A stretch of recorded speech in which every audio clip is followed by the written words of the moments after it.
போங்க, விஜய்க்கு ஓட்டு போட்டுருங்க. 50 ஓட்டு விஜய்க்கு.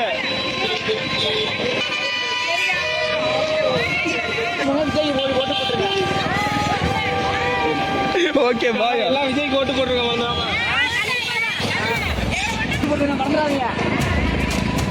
விஜய்க்கு ஓட்டு போட்டுருங்க. எல்லாம் பார்த்து பத்திரமா போங்க. விஜய்க்கு ஓட்டு போட்டுருங்க. 50 ஓட்டு விஜய்க்கு. விஜய் உங்களை அப்படி நடக்க வைக்க மாட்டாரு. உங்கள் ஓட்டு விஜய்க்கு. எல்லாம் பார்த்து பத்திரமா வீட்டுக்கு போங்க. ஓட்டு விஜய்க்கு போட்டுருங்க. விஜய்க்கு ஓட்டு போட்டுருங்க. விஜய்க்கு ஓட்டு போட்டுருங்க. சொல்லிட்டு போகலாம். விஜய்க்கு ஓட்டு போட்டுருங்க.